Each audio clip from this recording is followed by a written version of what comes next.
In Southwest Florida, realtors sell water. Water quality impacts our recreation, our health, even our real estate values in this part of the world. Today we have two guests who are experts on water quality, one from an academic perspective, the other from the legislative and policy side of things. We are so pleased they took time to join us to talk about water quality on the Royal Palmcast, which begins right now. From the studios of the Royal Palm Coast Realtor Association in Fort Myers, Florida, this is the Royal Palmcast, the show about people and things that realtors, homebuyers, and home sellers care about.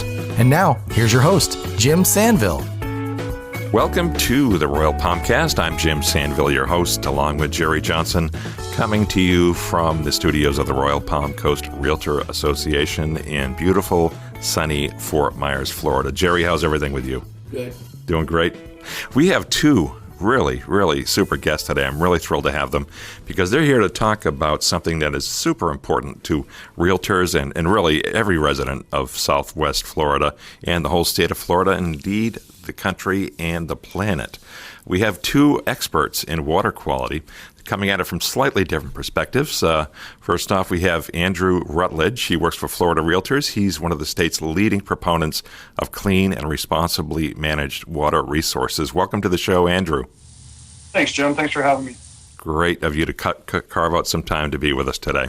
And we also have from Florida Gulf Coast University's Water School, Professor Michael Parsons. Welcome to the show, Dr. Parsons. Oh, thanks for having me, Jim. Good to be here. Is it doctor or professor or both? Both, yeah. Both or either? So I tend to respond. So. Okay, fair enough. Now, let me tell you a little bit about each guest. First of all, Professor Parsons, as I mentioned, is a professor of marine science at the Water School at Florida Gulf Coast University and director of the Vester Field Station there. Now, his teaching duties focus primarily on marine ecology. He's had a very successful career, receiving over $25 million of funding to study harmful algal blooms and ecosystem health. And it's a topic that's certainly near and dear to our hearts here. Now, he's been cited more than 2,700 times in scientific literature and really knows his stuff when it comes to water quality. Governor DeSantis last year appointed him to the Blue-Green Algae Task Force, and he and that group were charged with reducing the impacts of harmful algae in our region. That's a lot of knowledge right there that we plan to tap into. So we're very happy to have him. Before I jump into the questions, I'll tell you a little bit more about Andrew. He works for Florida Realtors. He is works in the public policy office there at Florida Realtors, specializing in environmental policy, property management issues, and commercial real estate. He's been a staffer at the Florida House of Representatives and worked at the Florida Department of Environmental Protection and the Northwest Florida Water Management District. First, Dr. Parsons, let me ask you a question. What is the current state of water quality in Florida? Is it getting better, worse, staying about the same? I think overall it's staying about the same. And, there's really three issues or so about it. One of it is during wet season, how much rainfall and runoff we have.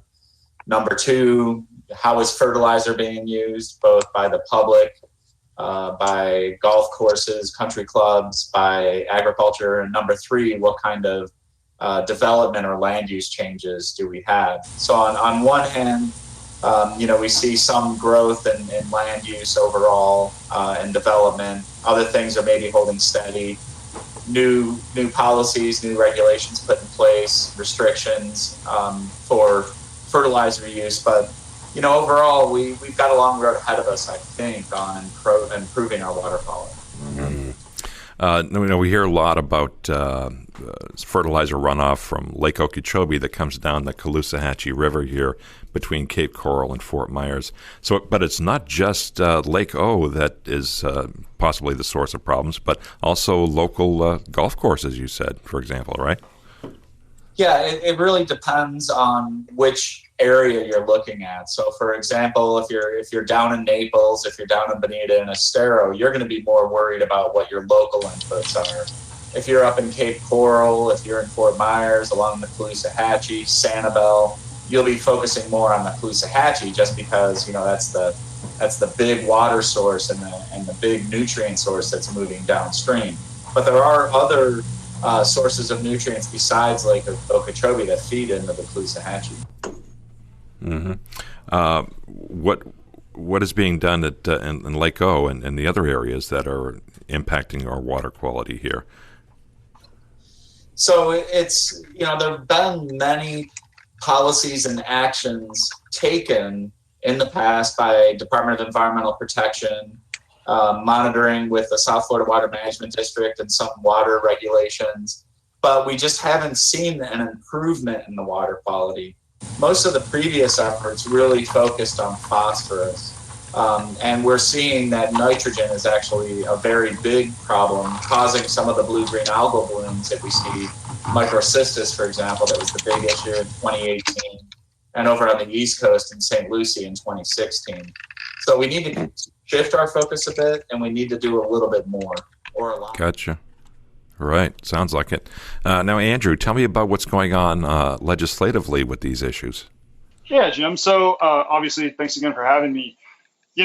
We could really go back, many decades, all the way back to kind of the creation of channeling the Kissimmee River and dredging the Everglades. But, the more recent legislative history really starts in the late 1990s with the creation of the Central Everglades Restoration Plan and trying to find a way to fix the issues that were caused, man-made issues that were caused back many years ago.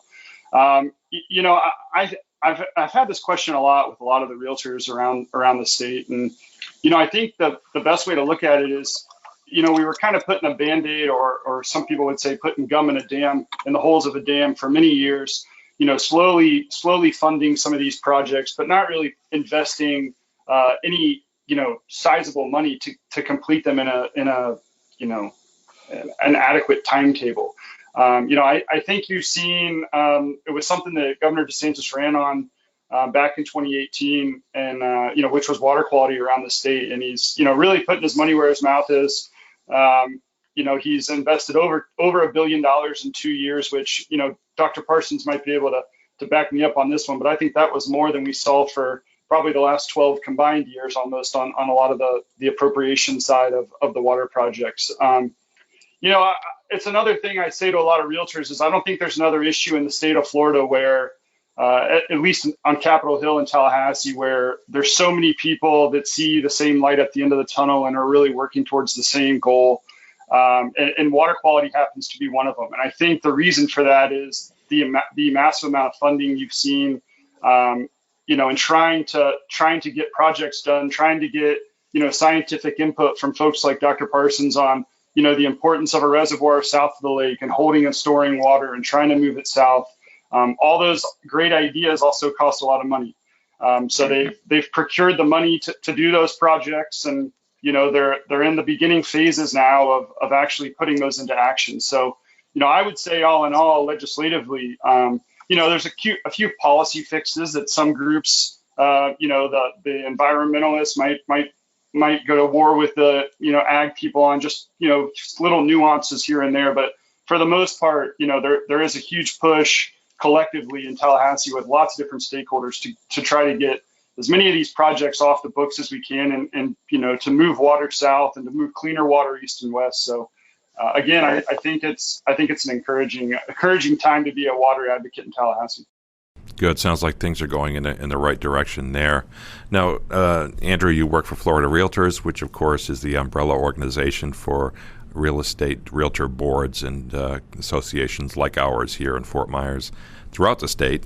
Do you have any data that shows the impact of water quality being, better or worse, and how it impacts real estate values and other factors? Yeah, I mean, I can't without looking at my notes, I can't put an exact numerical amount on that question. But, I would get, in the what some called the lost summers a few summers ago, I would have realtors, property managers, brokers, agents, everyone under the sun calling saying, people all they're doing is watching the news. When Lester Holt does the 6:30 news, the national news from Southwest Florida or Southeast Florida, it could be someone in Europe, it could be someone in the Midwest, it could be someone in the Northeast or out West. And when they see that, they say, oh, well, maybe I need to rethink my idea of buying a second home. I think the last 2 summers with, small marginal incremental improvements to the water system and also maybe some not so large rain events, you're seeing a little bit of the national press slow down, and in turn, you're seeing, less hesitation for those homes and those properties, to move in the market. So I can't put a numerical number on it. We have done a few studies, and we definitely have those statistics that I would love to share with your members, and I can find a way to get them out to you all. But yeah, sure. The easy answer is yes, for sure. When the water is, good or not in the blue-green algae, red tide phase of national news, things are great on the real estate side of things. Mm-hmm. Yeah, Kevin Besser, our director of public policy, likes to say that realtors sell water in Florida. I mean, it's a big factor in people's purchase decisions, to be sure.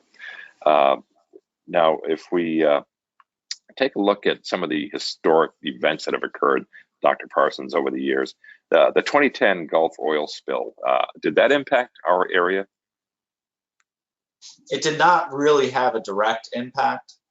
There was some evidence that some fish further offshore may have been impacted, but it wasn't a consistent signal that we could see.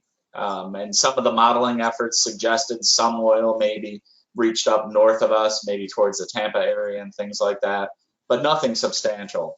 And the bigger problem was just the people's fear of the oiling. And so I gave a couple talks to realtor groups back in 2010, and some of the things that we would talk about were that Belgium had a greater chance of getting hit by the oil than we did. And that's just the way the ocean currents in the Gulf of Mexico going up into the Gulf Stream and then heading across the Atlantic Ocean. So once the oil got entrained in the loop current and then the Gulf Stream, the chances going to Europe were much greater than our basic backwaters that we have here in Southwest Florida. So no real direct impacts at all. It was more the psychological impacts, I think, that it caused. Gotcha. Now, to your point, I see that the smoke from the wildfires out west are actually going to the northeast U.S. and Europe even, but not here that I'm aware of anyway. Just a factor of the jet stream and other streams that are above the earth. We're going to need to take a break in just a minute, but before we go, Dr. Parsons, tell me about coral reefs. How are they doing generally and the ones near us? Well, basically, when you look out offshore here, we don't really have reefs per se, but we do have coral colonies, and we'll have some small corals, so on and so forth. People that are studying them see some increases in the amount of coral we get in our coastal waters and up towards the Big Bend area.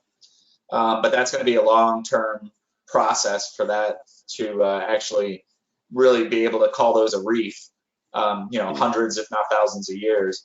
If you look down in the Florida Keys, we do have some problems with some stony coral tissue loss disease, SCTL, and that's starting to spread throughout the Caribbean as well.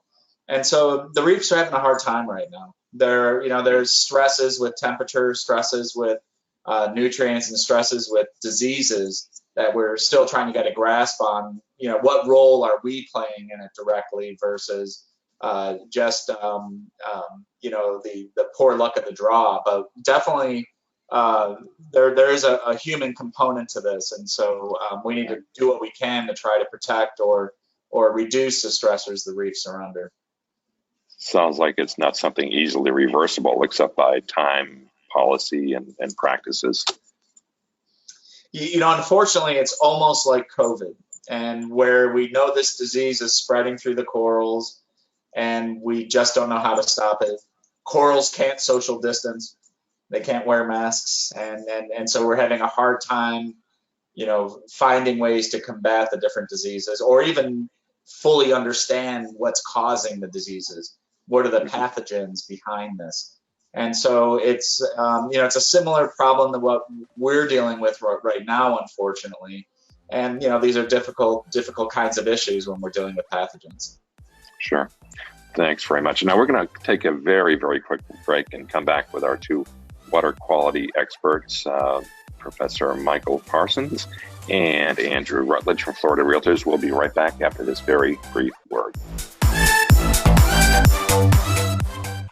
Reports show that even with the coronavirus affecting the lives of many, it hasn't fully hit the housing market yet. We don't know what the next few months will bring, but one thing's for sure. Home buyers want to continue shopping for their dream homes online while staying safe by avoiding unnecessary personal contact. It's still possible to safely market your listings while adhering to the current CDC guidelines. Now is a better time than ever to utilize web-based services, including video tours and virtual open houses. Potential buyers can request a video tour instead of touring a listing in person. This approach keeps the public safe and allows the buyer to take all the time they need to experience the home and repeat the experience as desired.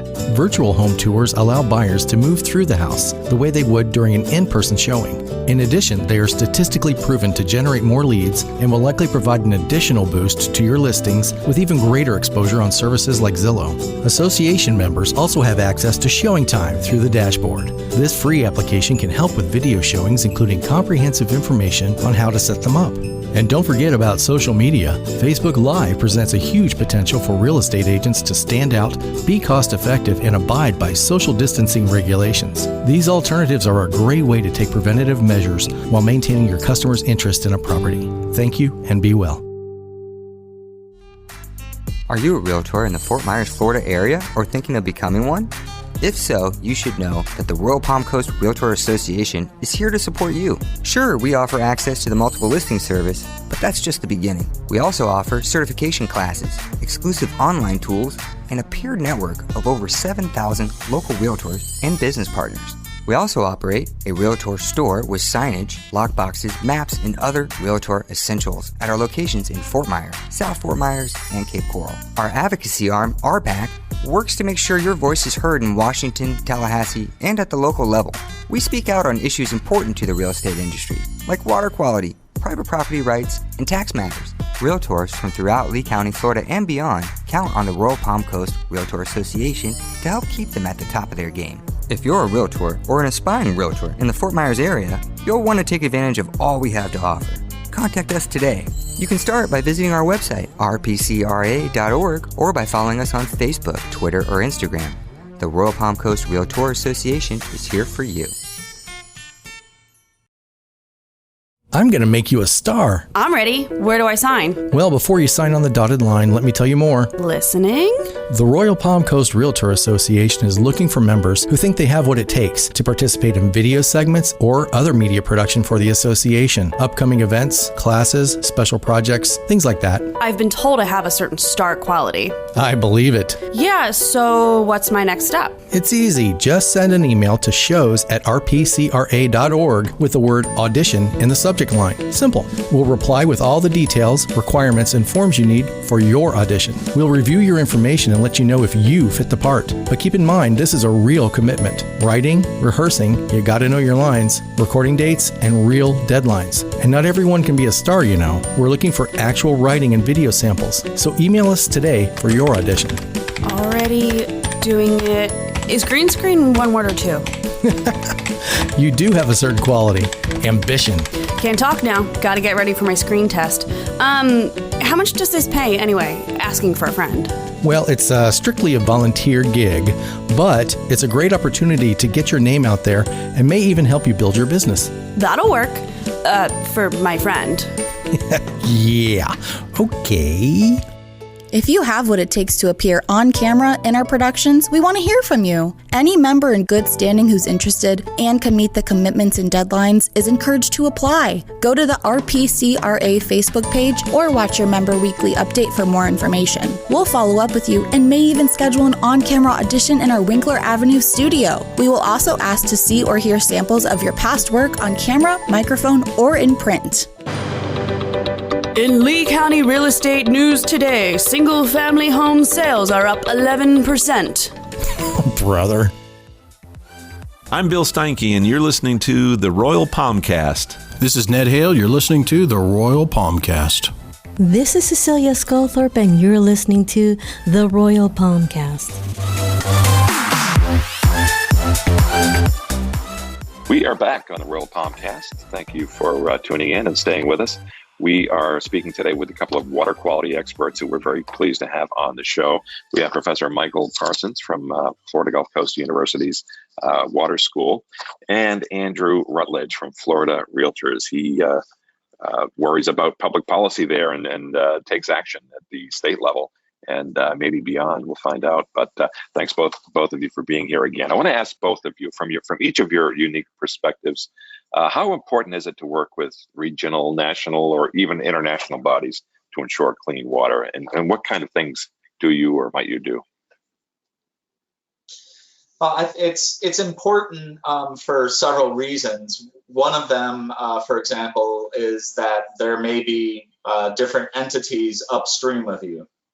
And so whoever's upstream, they're producing whatever's happening downstream, basically, or whatever ends up downstream. So, one example that Florida's having problem with is Apalachicola River, for example, and working with Georgia or not working with Georgia, as the case will be, in terms of utilizing the water and making sure enough water actually comes down the river.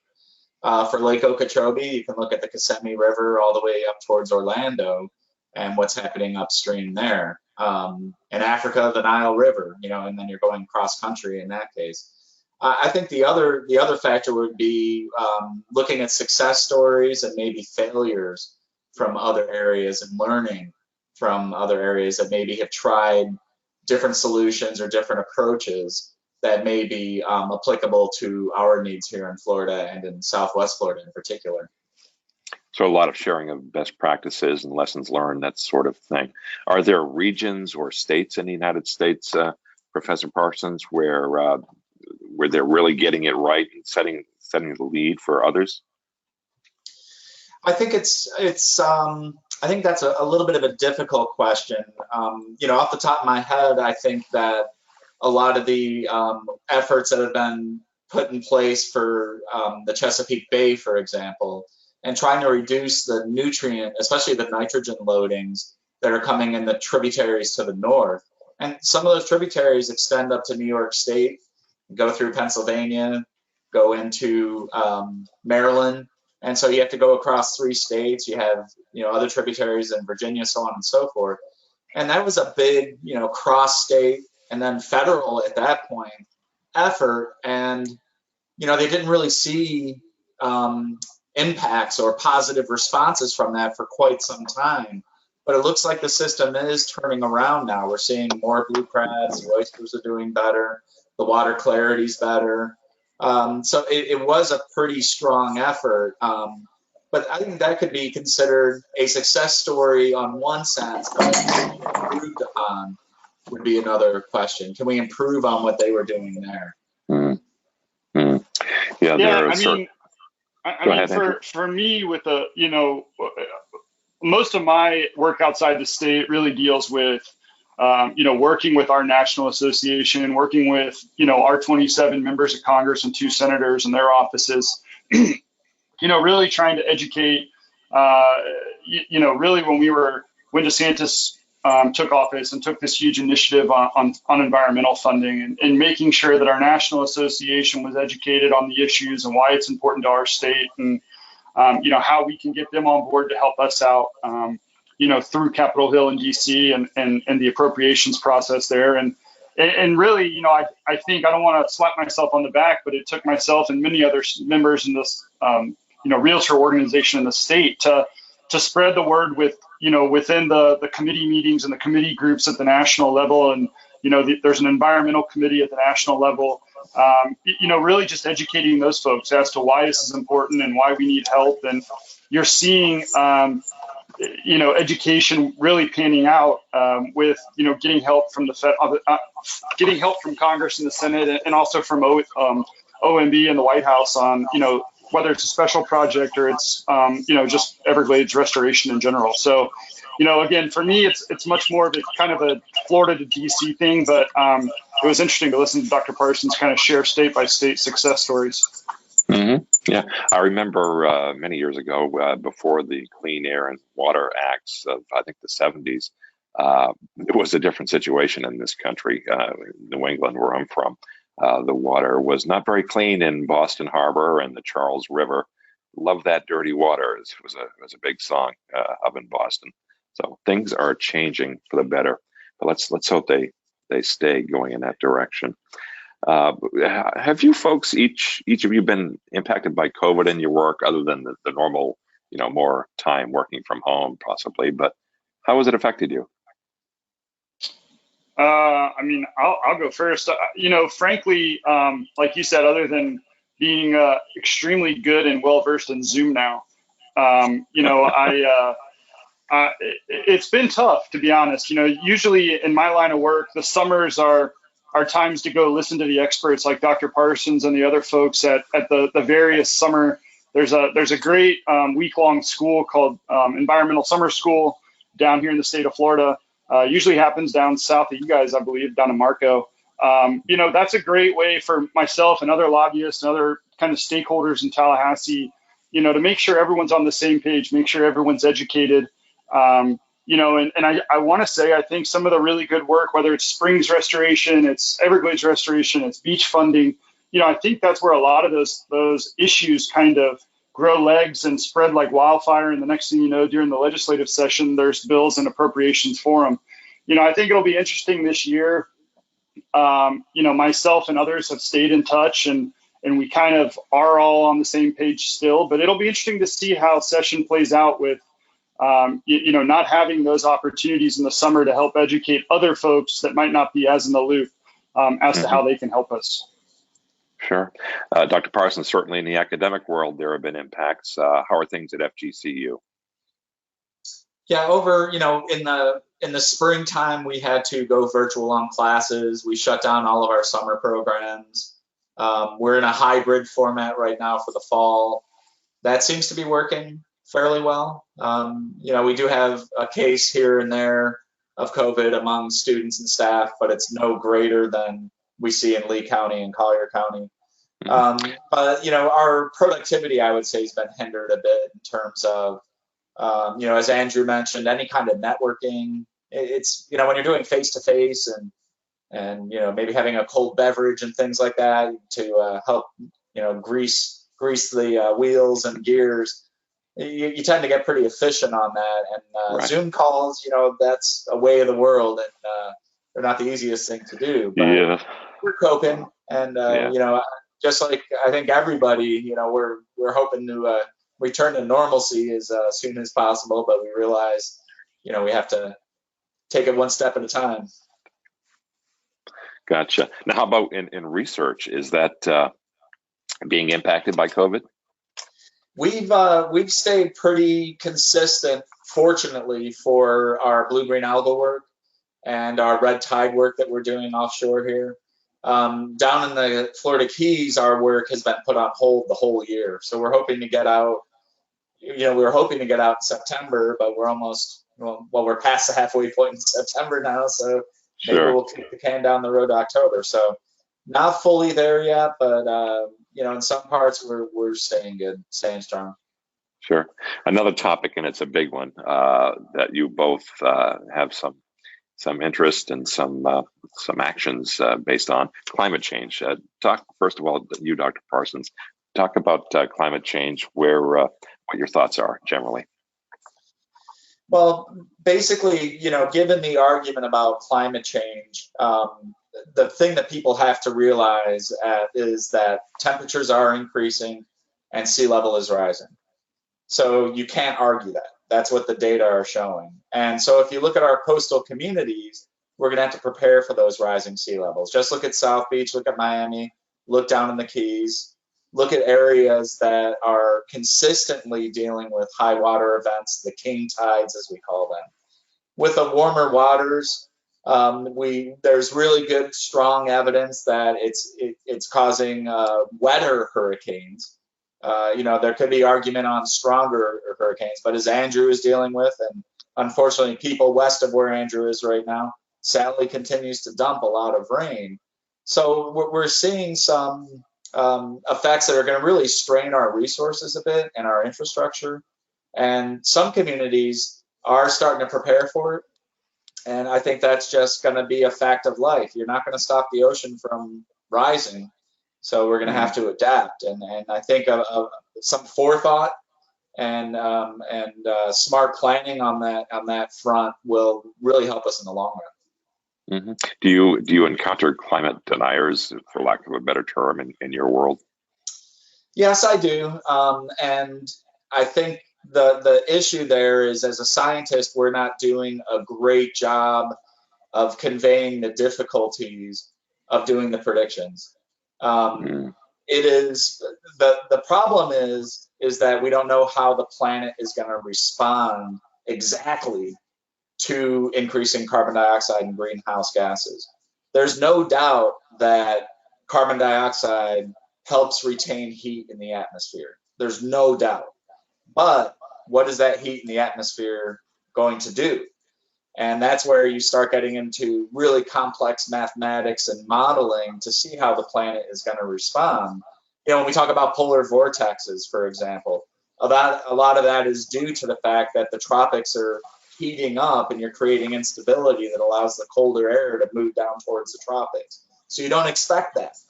But these are some of the complexities and feedback cycles that we're seeing. So I think, our challenge as scientists are to do better messaging on this, to let the public know that, this is real. There are going to be impacts. We're trying to do the best we can, just like hurricane landfall. We're trying to do the best we can on predicting these impacts and when and where they'll happen, but it's very difficult.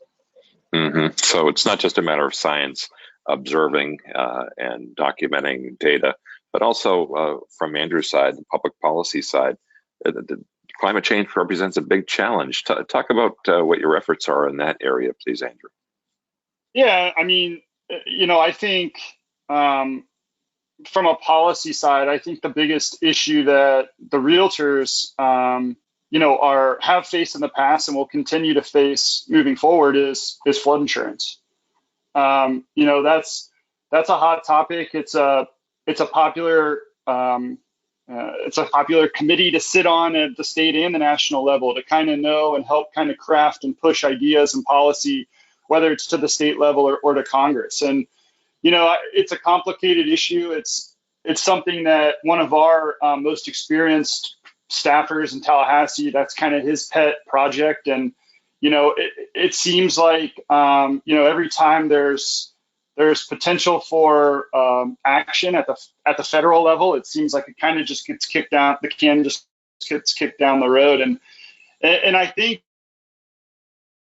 you're going to see until big action gets taken on that, it's going to continue to kind of be just an issue that the realtors will continue to have to fight and advocate for, for years to come. Mm-hmm. Mm-hmm. Interesting. One last question for you, Dr. Parsons. How likely are we to see a repeat of 2018 with the blooms, the red tide? I think we're very likely. The 2018 red tide was not even the biggest red tide we've seen, in the past 40 years or so. So there will be another big one. Will we be able to predict it? Not yet. We're having some difficulties with that, similar to with climate change. These are not easy issues on that. With the blue-green algae in Lake Okeechobee, as long as we have high nutrient levels, especially the nitrate coming in on top of the phosphorus, that seems to drive that microcystis. That was the big blue-green algal problem in 2016 and 2018. As soon as that source is still feeding in, get a lot of rain, get a tropical storm, we will have these issues again. And, we can try to adapt to them. I think that's important. But until we ultimately get to the source of the problems and what we can control, we can't control the rainfall, but we can control the nutrients. Mm-hmm. Interesting point. All right. Hey, I want to thank both of you gentlemen for taking the time to appear with us today. We have been speaking with Andrew Rutledge from Florida Realtors and Professor Michael Parsons from Florida Gulf Coast University, both experts in their own way on water quality here in the state of Florida.